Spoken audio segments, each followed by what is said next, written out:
Are you ready to take your business to the next level?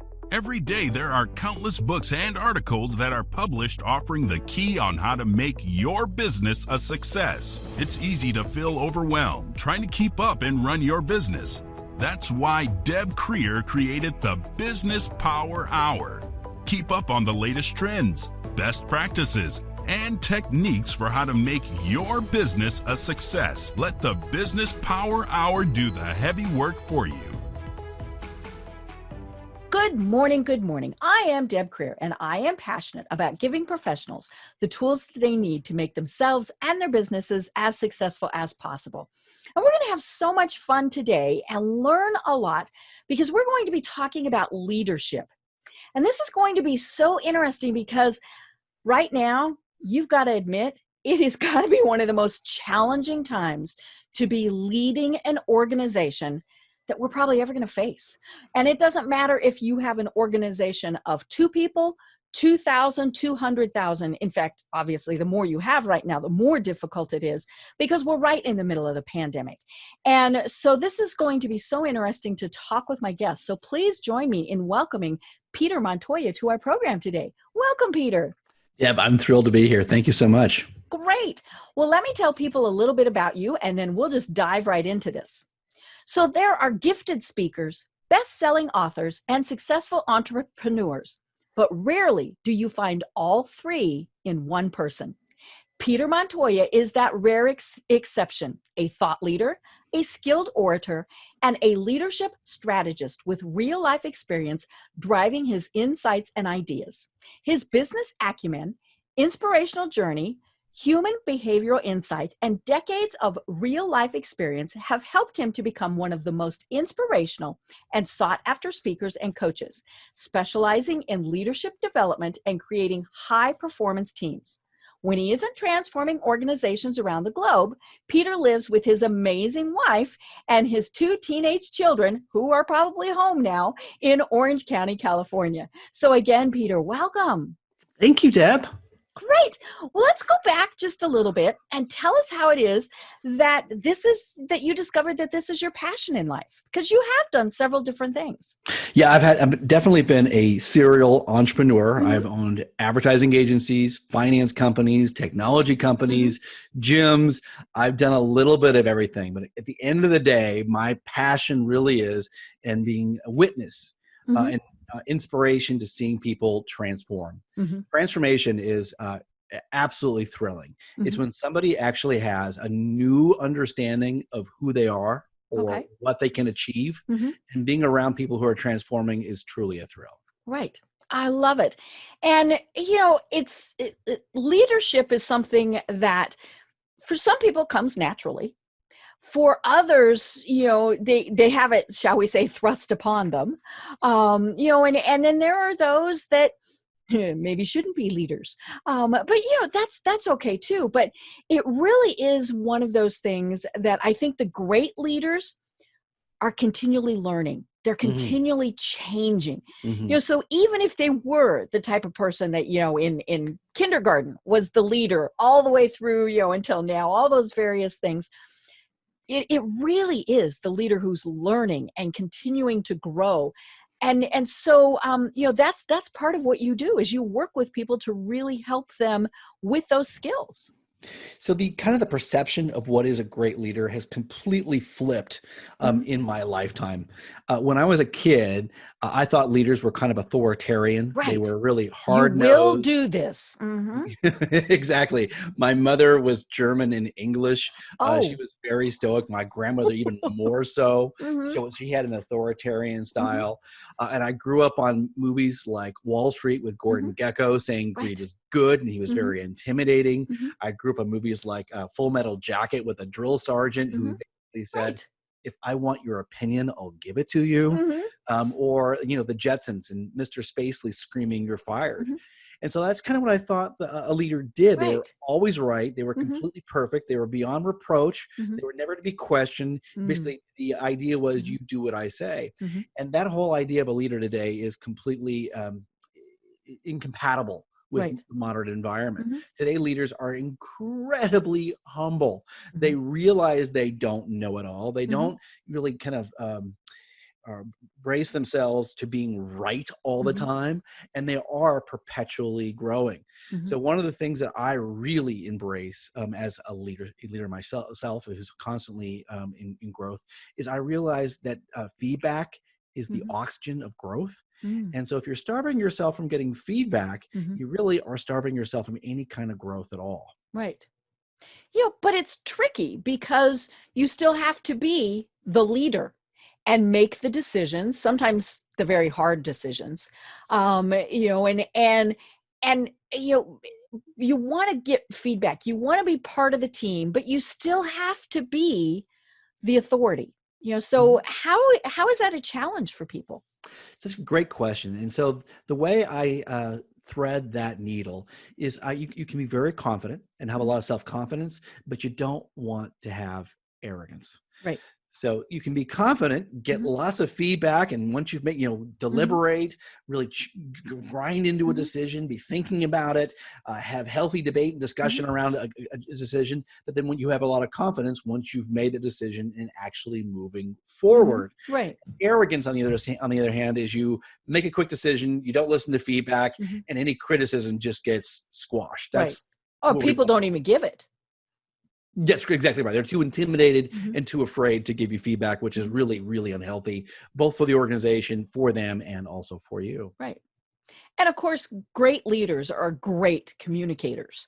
And I think that's probably one of the if not one of the best skills they have to have the best skill, because sometimes say you get all this feedback, all this input, and you decide no, that's okay, but people want to know why. And that's kind of that communication process, because if you don't tell them why, then the next time they're going to think, well, why should I bother? He's not going to pay attention to me, she doesn't care. And we want to know that, okay, maybe it was a bonehead idea, but it was still something that I felt comfortable giving. Yes. So there is this common perception of this kind of extroverted leader who's standing on a podium, Hmm. communicating with dozens, hundreds, or thousands of people, who is a great communicator. Hmm. And that is kind of emblazed into our collective psyche, that Right. that's what a leader does, is a Hmm. really great communicators.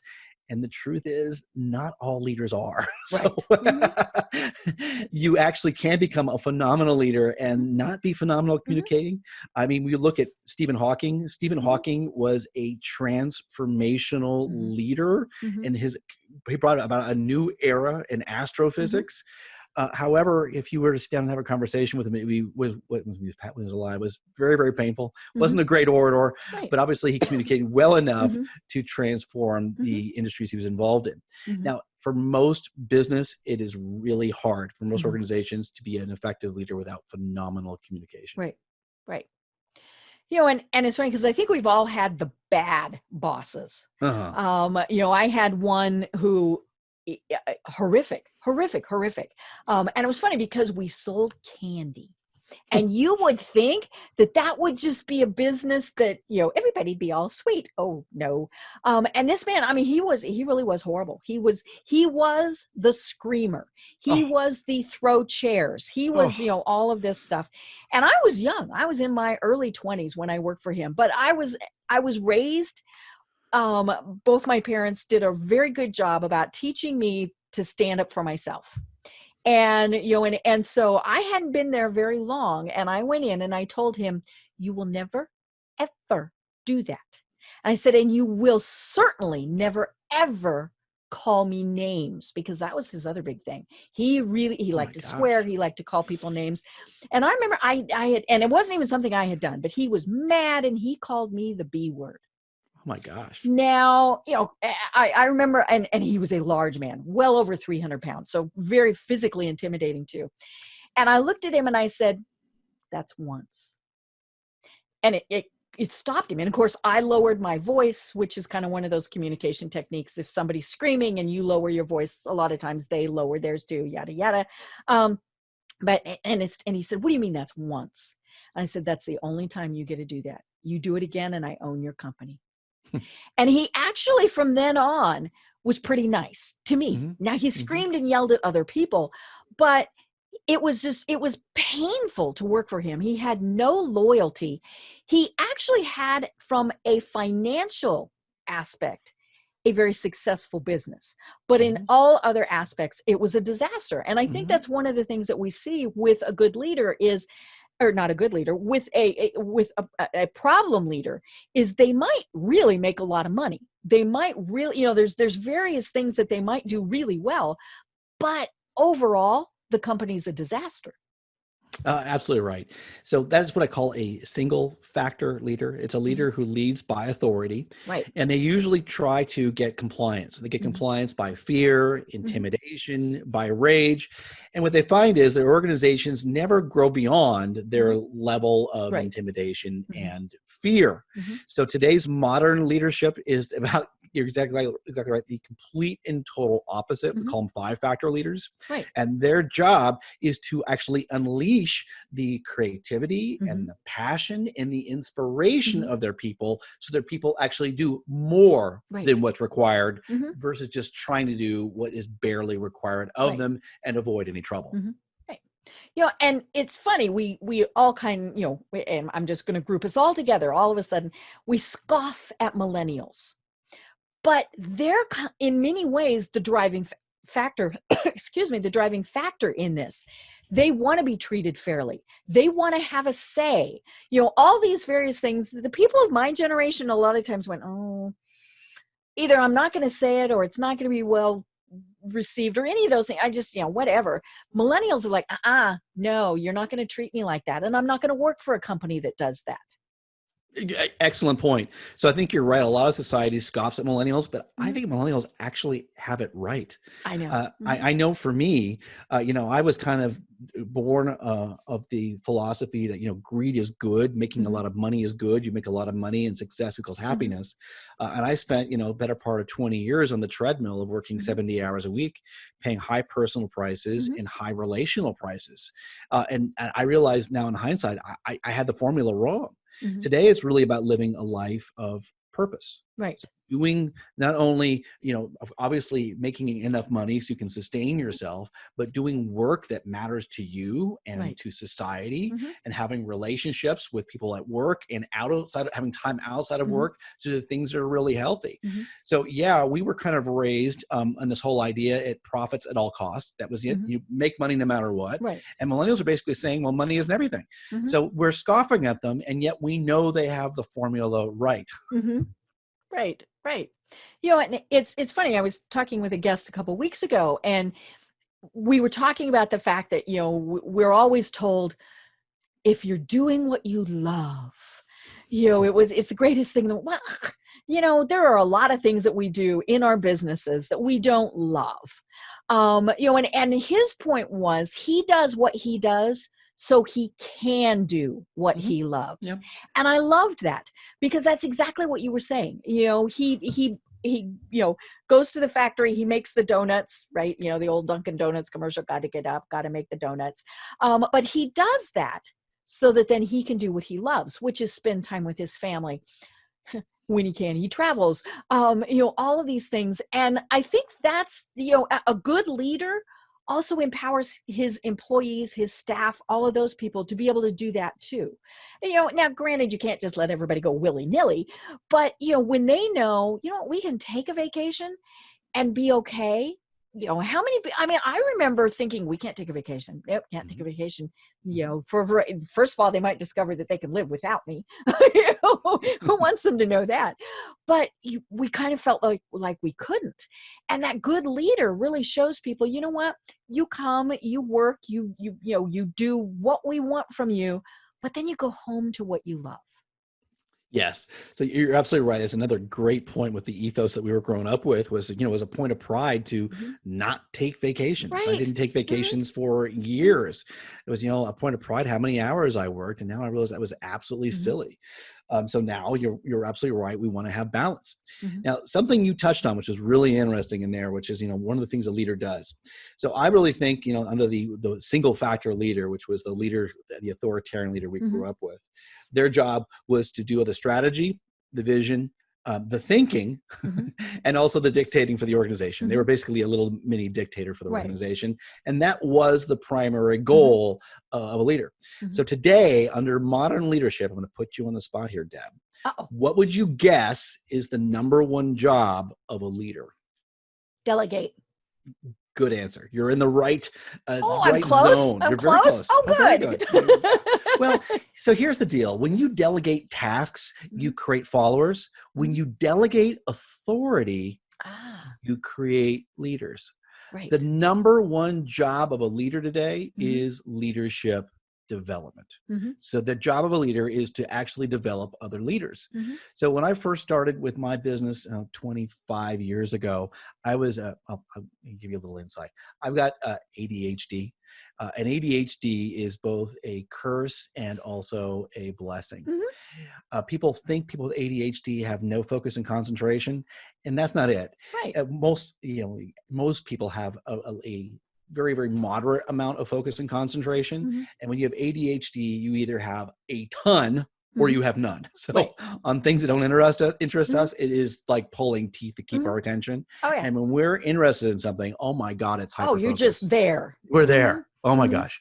So when I was in college, I struggled all the way through school. Mm-hmm. But finally, when I got into business and I could actually see the results of what Mm-hmm. I was doing, and all of a sudden I could see that the kind of the pattern of putting in effort Mm-hmm. and getting out results, I was hyper focused. Mm-hmm. I could work 12 hours a day Whoa. without, blinking an Mm-hmm. eye, without taking a break. I Mm-hmm. could just sit down at my desk and work all day Mm-hmm. long.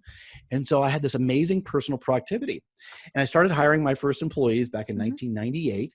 And here was my strategy: hire good people, Mm-hmm. point them at the top of the hill, Mm-hmm. tell them to charge the hill, and then Mm-hmm. go walk away and do my own personal production. Right. Because you were on your next task, right? Exactly. Mm-hmm. I would, spent 1% of my time with my people and 99% of my time doing sales, marketing, negotiating, deal making, product development. I spent all my time in my own little world just going out creating. Mm-hmm. What I discovered was my organizations never exceeded my personal level production. They would hit kind of a ceiling as far as what I could produce on my own. Mm-hmm. And it took me about 20 years to figure this out. About 10 years ago, I completely reversed the numbers. And I now spend about 20 to 30% of my time in my personal production and what I'm good at. Mm-hmm. And the other 60 to 70% of my time in leadership developing my people. And that's now how I get exponential results out of my organizations rather than the linear results that cap at my own level of production. Right. So what do you tell people, Peter, though, when they say, but if I'm training leaders, they're going to leave me? No. So if you are putting people first, you really are a rare person, a leader. Still as much as you and I are kind of scoffing at that one factor leader, the one who only cared about money and used fear and intimidation, that is still the model, although it's a lot more mitigated by most leaders today. They're really just trying to make money. And leaders today who actually have 5 factors of leadership, who really are focusing on their people, you have lifelong loyalty. I didn't lose any employees. Right. I sold my business. Unfortunately, I lost them when I sold them. But as they've been leaving that last company that I sold to, they've been coming back to me because I am such an empowering leader. And my number one job, even though now I'm in leadership development, rather than building an organization, my number one job is developing leaders and my people. Right. Here is the 3-step formula for anybody who wants to be in leadership development. Okay. Number 1, instill a deep sense of mission and purpose. That means every organization needs to know the overall mission of the organization, and most importantly, why. Why are they doing it? What's the benefit to society? Not make money. It isn't. You're right. So if you're in an organization which is in some way taxing society, providing more cost than benefit, cigarette companies, oil companies, some financial institutions where you're not providing any value to humanity and it's costing us more than it's benefiting, you got to pay them more. And that kind of is, one of the reasons people oftentimes go into those sectors, because they make a lot of money, because they're doing it at a cost to humanity.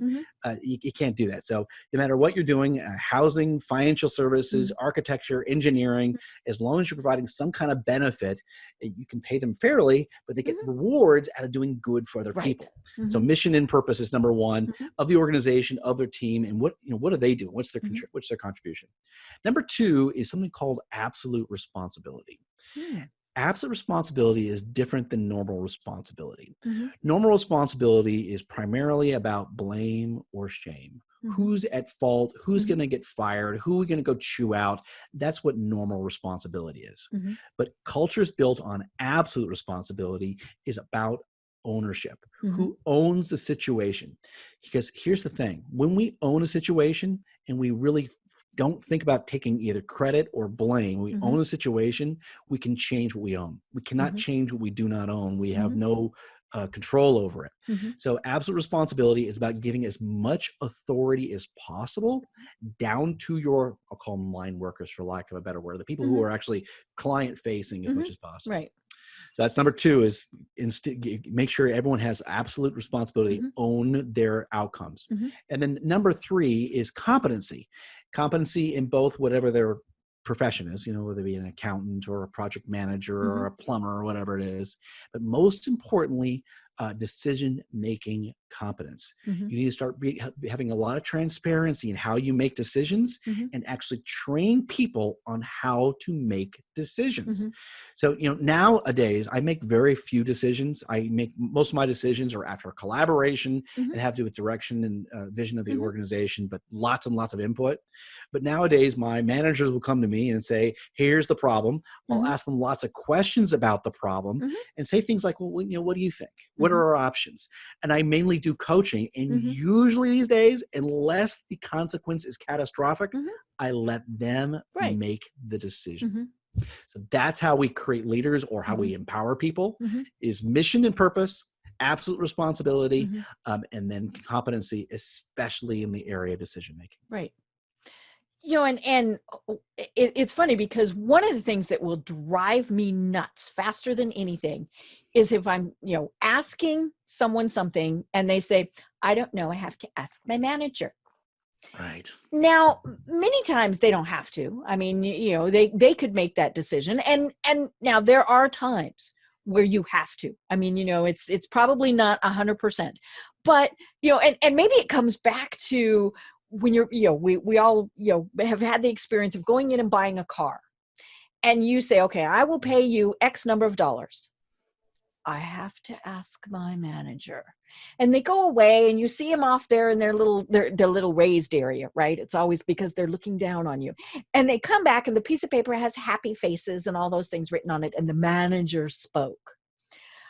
They weren't up there with the manager telling them anything. They were just up there chit-chatting. And I remember the last time we bought a car, which was not all that long ago, I told the guy, we said, okay, here's what we're going to pay. And we were going to pay cash. So they, they weren't quite wild about that. They wanted to finance it, but, it was like, okay, everybody needs their inventory cleared. And he said, I have to go check with my manager. And I said, if you come back with one happy face on that piece of paper, we're walking out of here. And he looked at me and he busted out laughing and he said, okay. And he went off and they actually did have to structure it just a little bit different because we were going to pay cash, but that was fine. But yeah, this whole, I have to ask my manager, and, or you're dealing with the cable company or whoever, and they can't tell you because they have to ask their manager. No, I mean, unless it is, like you said, a life or death critical decision, you should be able to tell me, can I get mashed potatoes as opposed to French fries? Yeah, there's a great story of Nordstrom's as they were really coming onto the retail scene back in the 80s.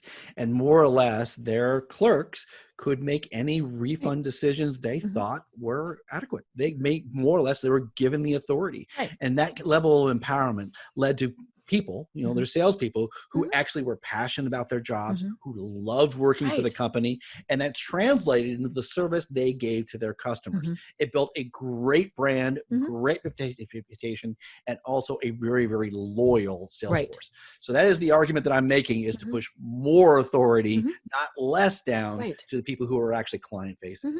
Right. And they're the ones who are at, as you said, they're dealing with the people. So they're picking up on the body language, all of these various things. And, now they still might need to go get approval from the manager, but maybe that's, the process is that the manager says, what do you think? And then that's where, and if they say yes or no, all those things, then the manager, could say, okay, you can go in and do that. But, it's just, it's so interesting how customer service changes through the years um, evolves into people making decisions. And sometimes, and the thing is, you might make the wrong decision. You might give a refund, you might give a product you shouldn't, but then it comes back to the fact that, we're not going to cut your head off over it. You're not going to lose your job. We're going to use this as a learning experience. And that's a good leader also. You're absolutely right. So that's called the accountability system. And yes, we should have an accountability system. But the accountability system should be largely be delivered around learning from the experiences, rather than blaming, shaming, and making people wrong. Right. So you kind of alluded to this. In a really good leader, their communication always follows the 3 C's. So here are the 3 C's of good communication. Is every communication needs to be calm. It needs to be confident, and it needs to be kind.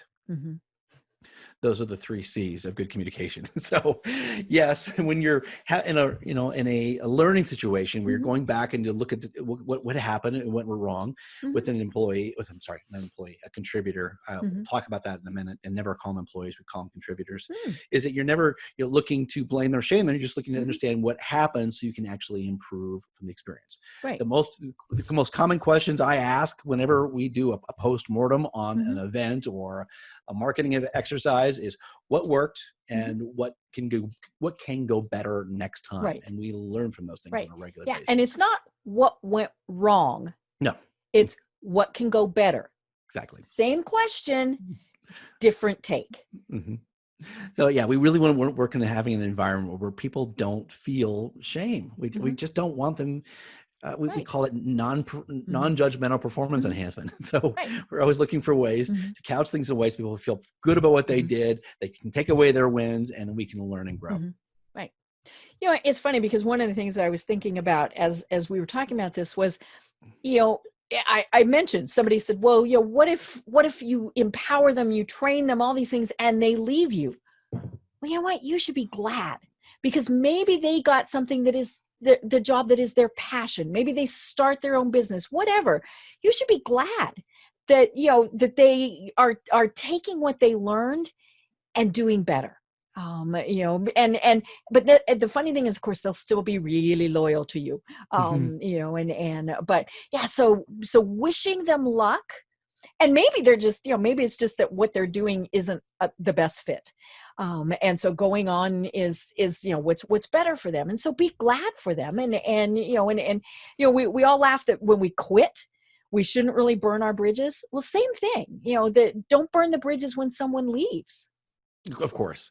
So there is a subtext to your conversation, the idea that if you were a leader and developing other leaders, that it is in some way a tax on you, like you're making this investment that is really a burden, and it really isn't. Right. Developing people is such an incredible joy. It makes your job so much better, because you really can, when you start developing leaders, you stop being a babysitter, a beggar, where you're constantly begging and constantly negotiating with your people, and you get to become what you've always wanted to be, which is a friend, a mentor, and a leadership coach. Right. So it makes your job so much more enjoyable when you're making an investment into your people as a co-leader on this path that you're on as well, rather than having to manage what they're doing on a day-to-day basis, which is just fatiguing. Yeah.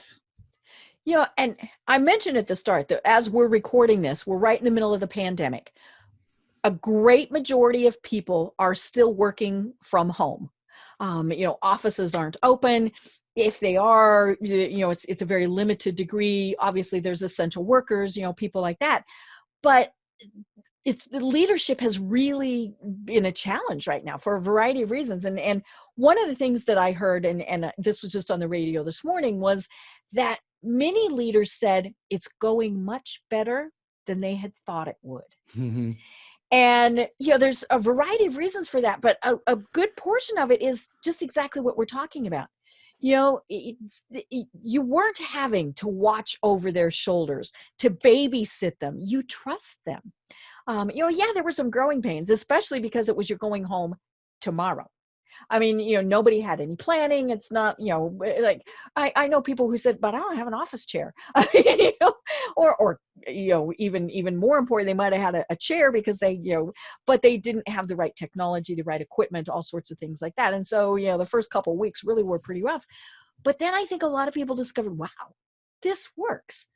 And so one of the things that I think coming out of this we're going to see is a lot of people are going to stay home for a variety of reasons. But managers discovered and leaders have discovered this worked. Now, granted, it's going to cut down on some costs. There might not be some overhead. They might be able to sell some buildings, not have such space rented, all of those things. But they discovered these were good people and they're still doing great work. If anything, they might be doing even better work now. Yeah, for a lot of people, they've actually pivoted really well to working at home. It's been definitely a transition, but you're right. American innovation is still very, very present. We're still managing to keep our cultures, and leaders have been adapting to this new way of working. You're absolutely right about that. Right. It does make me wish I would have bought Zoom stock. Right. As we're doing this on Zoom. But, it is interesting because it's going to make leaders, they're going to really have to pivot, depending on what they were doing. Now, there are obviously going to be some businesses where they have to go back into the office, and things will be different there. No longer are they going to have, say, or at least for a while, the team meetings, kind of hard to social distance, all of those various things. So there's just going to be some logistical type of things. But I think leaders are really going to find that their teams might be spread out. They might be having to deal with the fact that, this person, because their child is maybe going to have to continue homeschooling, they're going to do their work in the evenings, but wow, they still did great work. And so I really see this as a great challenge in a good way for leaders. It really has been. I mean, we as human beings love certainty, and we really hate uncertainty. We Yeah, and really it's hate just it. been a disaster with It uncertainty. is. We're like, ugh. It causes a lot of anxiety. We are incredibly anxious species. We want to have, guaranteed housing. We want to know guaranteed security. We want to have guaranteed food source. We want to have guaranteed health. We really want to have this kind of guaranteed life. And unfortunately, it isn't. And we're kind of discovering that here, even in the United States, with our incredible high standard of living, that our well-being is not guaranteed. You can have a pandemic come hit us, and all of a sudden we're not impervious from that. And so, good leaders are able to be very, very adaptive. And so when they see that the situation's changing on the ground, they can actually change along with it. And that's one of the things that makes leaders great, is how quickly they can adapt to changing situations. Right. One of the things that you work with people on is the fact that loneliness is often an issue for leaders. So talk to us more about that. And then let's talk about, because of the pandemic, how that is a really big factor now. So for me, everything in leadership, everything about leadership, it begins and ends with people. So for a lot of leaders, everything for them begins and ends with results. And that's not where it begins and ends for me. It actually is all about people. I love people. I want to see them transform, and I want them to transform their lives in a way that their lives actually become better. Gosh, I'm so sorry, Beb. I forgot where I was headed with that. What was the essence of your question? Oh, loneliness. Loneliness. Yes, that was it. Here's why loneliness is so incredibly bad. Let me ask you a couple of questions, Deb. These are very just short, one-word answers. All right. What is your best guess? How many hours a day a human being needs of good social contact to maximize their sense of authenticity, well-being, esteem, and confidence? How many hours a day do you think a human being needs? 2 hours. Good guess. The answer is about 3 to 4 hours a day. Wow. Now, this number is pre-pandemic. This is 2017 data. How many minutes, hours is the average American actually getting of good social contact per day? 10 minutes.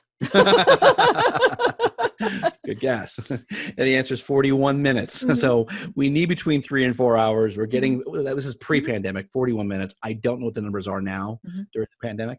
And how many hours a day are we spending in front of screens? Screens include your computer screen at work, your TV screen, your tablets, your phones.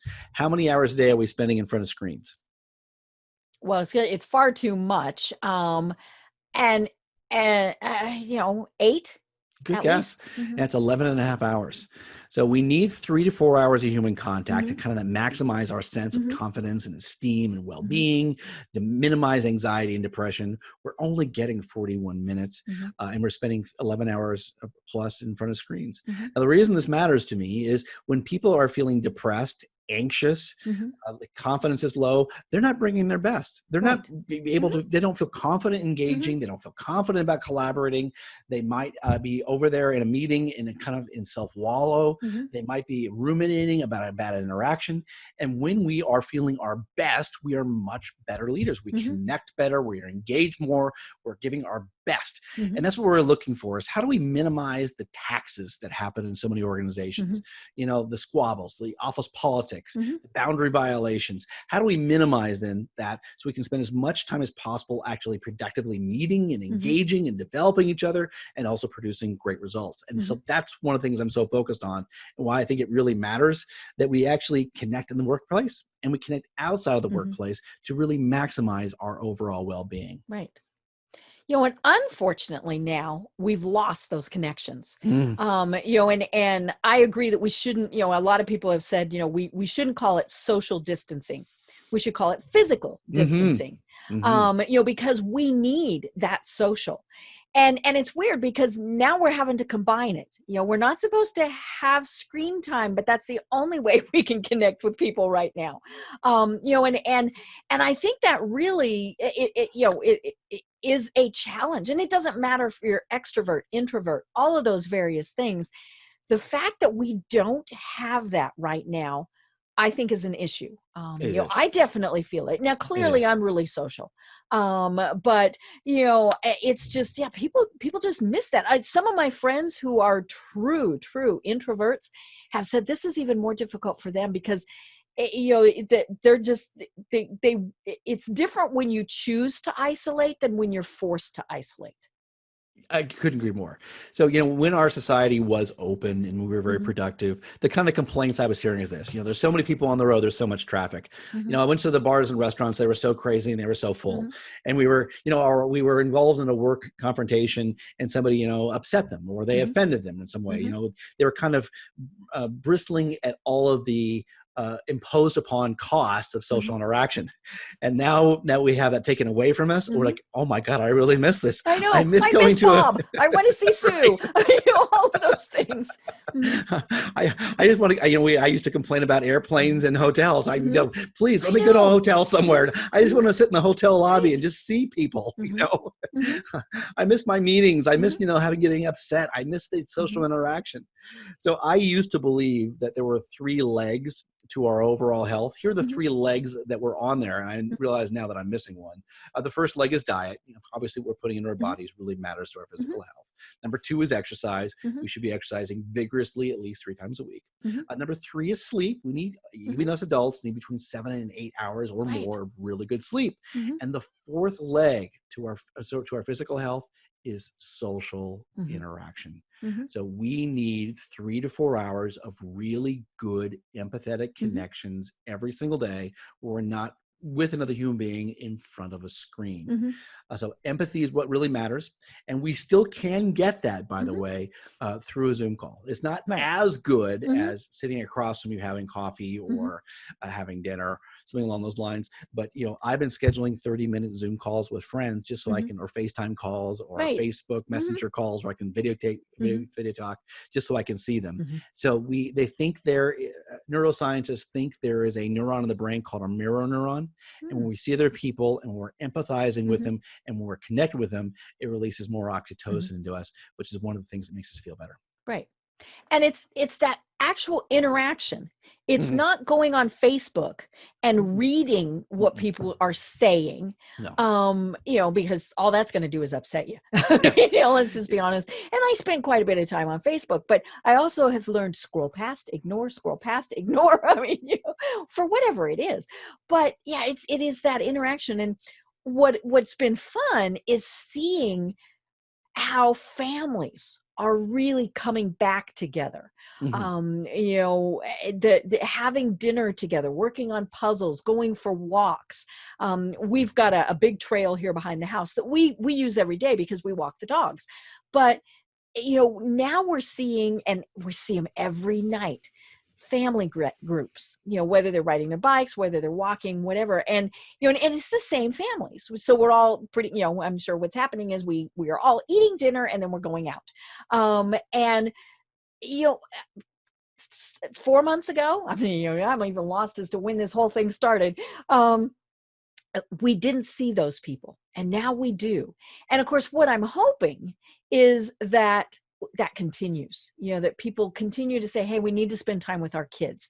This was great, getting to know them as little people, and all these various things, and friends. I mean, we're seeing lots of groups of people that are just friends who are walking, and all of those things. And so it is still possible. We do a thing here in our cul-de-sac. We're right at the very end of our cul-de-sac. And every Saturday we've been getting together, properly distanced, of course, but we're outside. So, that makes it pretty easy. But we've been getting together almost every Saturday evening since this started. And it's great fun. That's Sometimes we wonderful. just sit and talk. Sometimes we play cornhole. I mean, all sorts of That's stuff. great. I discovered that when we don't do that, I really miss that.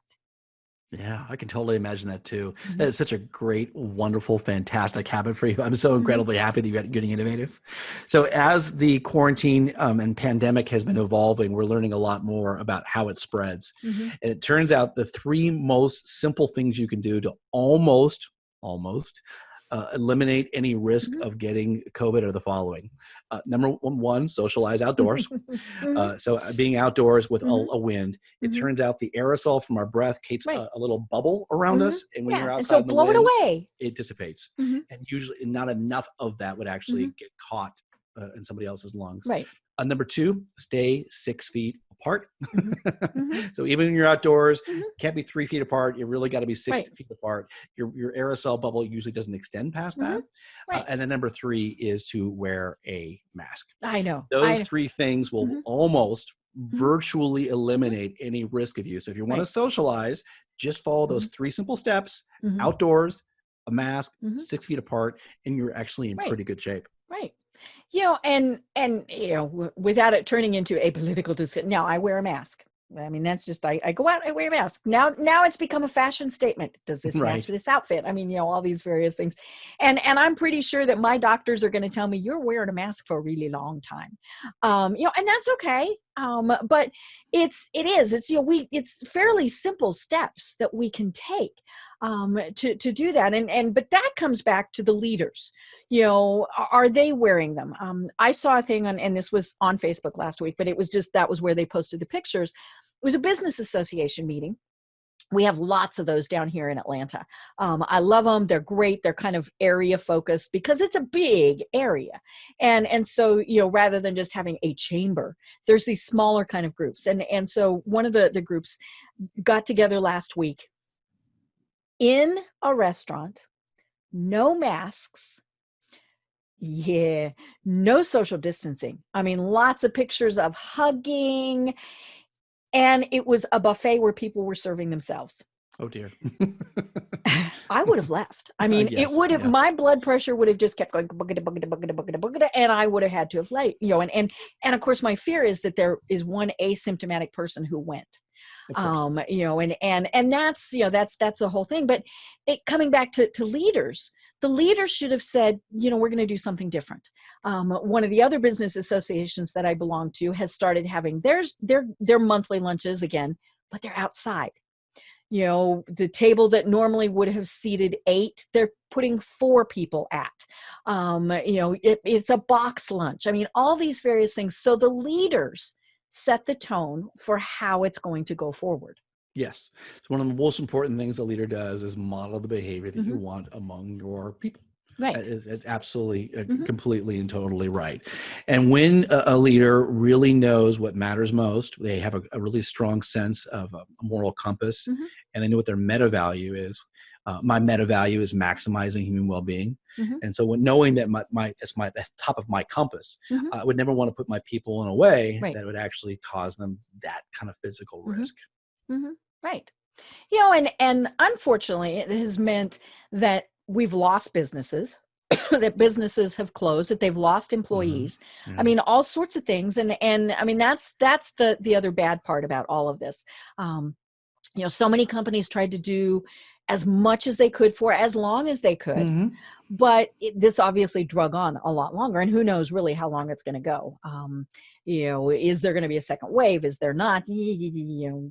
All these various things, and so again, it's going to come back to the leadership. What are they going to model for people?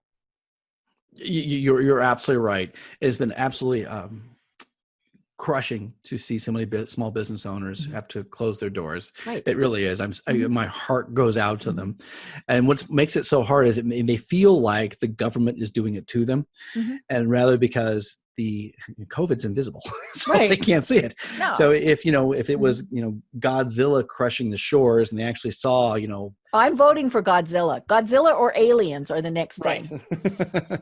We actually could physically see them. We would understand Mm-hmm. it's not the government who is doing Mm-hmm. these things actually, but it's an invisible bug. But yeah, it's been really, really hard for Mm-hmm. to watch all of these restrictions come in place to keep us safe. It's been Mm-hmm. heartbreaking. Right. And of course, it doesn't help that it's new. I mean, we just don't know an awful lot about it, and so it's definitely a challenge, but yeah, my husband and I were just talking about this the other day. There's a restaurant near us that just opened, late last fall. These folks dumped a bunch of money into this restaurant, and they're gone. I'm so sorry to hear that. They hadn't established a well enough customer base that they could continue with curbside delivery, whatever, all of those various things. But and so they've lost it. But on the other hand, I was just earlier today messaging with a restaurant that is getting ready to start in the middle of all of this. And so my question to them was, and I mean, they're almost ready to start. They said, their post today was paid for our liquor license. And so they've just gone merrily ahead with all of this. And so my question to them was, is there going to be outside dining? And they said, right now, no. Of course, the first things we will be doing is simply takeout and delivery. And so, but yeah, I mean, good for them to think, you know what, we're still going to do this.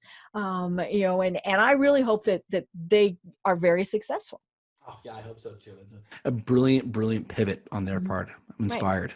Right. Yeah. And of course they lost several months because they couldn't work. But yeah, I mean, it's been very interesting, the fact that they just kind of went, okay, well, we're just going to keep going. Might they lose their money? Sure. But they also could lose it no matter what, or be very successful no matter what. Oh, great point. Yeah, you're absolutely right. So I love that mentality of so what, now what? Mm-hmm. So what happened? Now what we're going to do? And that really is one of the Mm-hmm. phrases of absolute responsibility that makes it work. Yeah. Is because as long as you're ruminating and wallowing and blaming and shaming, you really are putting a huge tax on your on your intellectual capacity to actually be solving the problem. You're basically wallowing in the problem. Right. And I always tell people, it's okay to have a pity party, just don't live there. And we do need to always recognize, okay, this went wrong, and it's what we've been saying. Why? What do we do to make it better for next time? Yeah, you're absolutely right. And that is the key to absolute responsibility. And once you start operating in absolute responsibility, you have a lot fewer pity parties. You get a lot less angry because you understand there's just a certain level of hazard in the world. I mean, if you're driving in Atlanta, or if you're driving in Southern California, you go out for a drive, you're going to hit traffic. Right. Except not now. I mean, it's not nearly as bad. I told somebody, I said, this is just way cool. There's not a ton of traffic. If you travel on airplanes, not now, but you know you're going to get stranded at some point in time during the course of the year. So there's just hazards in business, and more absolute responsibility you have, which means you know that you are creating your reality, you're creating your outcome. The less angry and upset you are, and the more time you spend just on working on the solutions. Right. And being resourceful. And of course, a big part of it is planning. You mentioned being stranded. Okay. So maybe you always have a change of clothes with you, or, as a business, you've got, maybe you've got a bank account that's got some money. I mean, we've always been told, be able to survive for X number of months, depending on who you're talking to. If you lose your job, do you have that in savings? It's not always possible for everybody to do these things, but the more you can plan. Now, could we plan for this pandemic? No. And so everybody went out and bought toilet paper. I never understood. That's just the weirdest thing about all of this. It happened worldwide, though, so it gives us a little bit of solace. It's like, worldwide. And we're still trying to find the disinfectant wipes, but it's just, so planning is just very bizarre. But I tell people, I'm from the mountains of Colorado. I could live, my husband and I could live on what we have here in the freezer for several weeks. I mean, that's just because we used to have to do that. We couldn't get out. There were those mountains and snow, and we couldn't get out. And so it just kind of was ingrained in me. Okay, you've got lots of macaroni, you've got lots of soup, you've got, some frozen meats. You might not enjoy it, but you're going to be okay. And so, but the whole planning thing is just, but again, you couldn't plan for the pandemic. I mean, you couldn't plan for the fact that, I mentioned when I was reading your bio, you have 2 teenagers. All of a sudden they were home, and assuming that and so it's like, oh my gosh. And how do you plan for homeschooling them? I talked to people who said, this is great. All of a sudden we have 4 people on our Wi-Fi, and it's not great. Where we, and so they were having to prioritize. Okay, well, I can't do this because my kids have to do this, and my, all of these various things. And so but that's going to be a great thing for businesses. I mean, just watching some of the businesses that are starting up or pivoting during all of this has really been interesting. Oh yeah, it's been absolutely amazing. One of the things I do, I'm a leadership strategist, and I work with business leaders during these critical times. And so we've got a whole series of questions that we kind of go through and helping them assess where they are, where they want to go, where the opportunities are, where the threats are, and make those very important pivots. So the businesses that we're working with are actually growing right now, because in all the chaos, the businesses that were not only caught flat-footed, but stayed flat-footed, are really hurting. And the businesses that are pivoted are actually growing. I'm really impressed by it. I know. I mean, now granted, statistics, I learned this a long time ago, statistics can be made to tell you whatever you want. But, things are going back up. And that's been what's kind of amazing about all of this. We're still right in the middle of it. And in fact, some of the things are going down or up. I'm not quite sure. If you're having more cases, that's not good, but I don't know. But yeah, it's, they are, people have figured out, okay, well, this is what we're going to do now. The companies that went, okay, well, we're going to make masks. We're going to make ventilators. All of the restaurants, back to them that went, okay, we're going to deliver food. We're going to do takeout. It was clearly different. I mean, the ones that I've seen that have added drive-through windows, I'm like, oh my gosh, isn't that great? Yeah, they're very, very inspirational to see him go, okay, what are we going to do? And then just make it happen. Right. So that's kind of my focus on this program we do called the High Performance Organization, is to get everyone involved. I just opened that website. Oh, thank you. It really is our focus, is to get, oftentimes I've been there as a leader going, okay, I don't know what to do. Where do we go? But now we actually have developed a process. So you get everybody in the organization involved and working on the solutions. And it isn't so dependent just on the leader to have really great ideas. And the other thing we want to do is, as I mentioned earlier, is eliminate all the taxes. So taxes, when I say taxes, I'm not talking about the taxes you pay to state and federal governments. I'm talking about all the taxes that happen in an organization where we're wasting our time on unproductive activities, whether it be worry or stress or politics or babysitting. We want to make sure that all of the oars of an organization are hitting the water at the same time and moving with the same level of pull in the same direction. That's the kind of leadership system we put in place for organizations. Yeah. Because if you don't, you're going in circles. You know, I mean, I'm not a rowboat person but I know, if the oars aren't synchronized, you're going to go in circles. Yeah. And most organizations have never experienced that before. They don't know what it feels like to have Right. everyone rowing with the same effort in the same direction at the same time. Right. But it almost feels like what happens when you get a crew boat, you have 8 people, excuse me, in a boat rowing at the same time. It feels like this supernatural force propelling you through the water. That's what we want to create in the organization. Well, and it doesn't feel like you're going you're fighting for inches and half feet anymore. Now you're getting yards worth of growth with the same level of effort. Right. Or even less effort. That's what always fascinates me when you watch them, is you can tell that they're not pushing to their ultimate, as much as they can. They're at a nice, easy pace. Yeah. Which is, I mean, that's what you want in your office. I mean, you don't want people working 8-10 hours a day. Maybe 6 works after we're through with all this pandemic, but maybe 6 works because everybody's going in the same direction. We're all putting out the same amount of effort. And if they're not, then that's where the good leader either works with them or says, you know what, maybe now is the time for you to find something else. And that, unfortunately, is what leaders have to do. There is definitely part of that.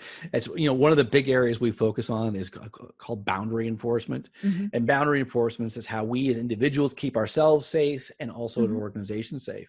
And so when we create an expectation of a certain level of performance of our people, which we should do both verbally and in writing, and if they're unable to do it after repeated coaching and training, they're unable to meet their end of the agreement, that is the best thing we can do as a leader. Right. But we can still have our relationships, we can still have integrity, and we can have people leave our organizations with dignity when done right. Right. Back to that not burning bridges thing. I still have personal relationships with people in my organizations who I've terminated, believe it or not. And I still, sometimes when I used to travel, I would still see them because I liked them personally, but our working relationship just wasn't working anymore. Right. And I mean, there are times where it's just not a good fit. And that's okay. It doesn't mean there's anything wrong with anybody. It maybe that's, and there's a variety of reasons why it might not have been a good fit. And hopefully then they went on and found the good fit. Yeah, absolutely right. Most likely the average adult's going to work for a couple dozen different companies. So that means that if it takes 24, that means 23 of them are not going to work out. So that means either they quit, we terminate you, or the business goes under, or you retire there. There's only 4 options. And most likely retiring there is only going to happen to one business. We got to kind of walk into the relationships knowing that there's a 99% chance one of the other 3 options. Right. Peter, we're almost at the top of the hour. Can you believe it? And there's so much all fun. These questions that I still have, so this just means we have to chat again. Time flies when you're having fun, Deb. It felt like just 15 minutes. I know. I always know when I look down and go, wait a minute, what time? No, this can't be right. But tell us how people find you and connect with you online. So there's 2 ways to find me. The easiest way is going to petermontoya.com. So I wrote a book called The Personal Branding, the brand called you. It's all in personal branding. So it's easy to find me that way, petermontoya.com. And then on there is a button for our program called the High Performance Organization. And that is a high performance group mentoring program where we actually instill the system into organizations so they start producing extraordinary results. Better performance for people, happier people, and phenomenal results. And that is an application program where we really are looking for the A players who are really ready to grow their organizations. And so you can push that button for the High Performance Organization once you get to petermontoya.com. Great. I love it. And it's a limited, as you said, it's a limited program because you want the best people in it. So you're not going to take everybody that wants to be there, all those. My A players do not want to play with anything else other than A players who are in the organization. So if every once in a while my heart goes out to somebody, but I can tell they're not ready, I put them in the program and everyone just excoriates me for doing that. So I've really got to make sure that the people who go into the program are ready to grow themselves and grow their organizations by 25 to 50% or more per year. Right. Right. And yeah, you're right. Not everybody's ready for that. But you've got other great resources on your website, which is, as you said, petermontoya.com. And so, look there, folks. That's where you're going to find the information. Thank you so much, Deb. And at some point, you'll be back to public speaking in front of people. So that's yeah, where you find that information. I miss my too. audiences. So I'm getting really good at webinars and working and doing exercises and stuff like that. But I really miss being in front of an audience. Yeah. I mean, as a speaker, you feed on that energy. It always bothers me when I'm doing a webinar and I don't have the people there, because, and I feel like I'm talking to nobody, and you want to say, hello. Yes, exactly. And so, but yeah, it's really hard for public speakers. So yeah. Cool. Well, do you have any final thoughts you want to leave everyone with? We talked about this just briefly, and we talked about, where is your moral compass headed? So my moral compass is set very definitively at human well-being. And each and every person, the most important question you could probably ask yourself is, where is your moral compass headed? And once you know what that is, it helps you set your morality of what is good and bad. I would say that most Americans, by default, their moral compass is basically set at personal enrichment. So if it makes them money and makes them famous, it's good. And if it doesn't, it's bad. And that usually is not a very productive setting for their compass. And I would love for people to consider, where do they think, what is the purpose of life? And I really believe it's maximizing human well-being. Right. And right now, folks, we've got time to be thinking about this. Just the fact that we're not commuting. I mean, think all of that time. Oh my gosh. So yeah, great. Good point. Well, Peter, I can't wait to continue this again. I think this is going to be something that we need to revisit as stuff shakes down. Because as we said, leadership is going to change. In 6 months, a year, when we figure out, okay, most people are going to home office or hybrids. I mean, all these various things. It'll be interesting to figure, to discuss how leadership is having to evolve and change.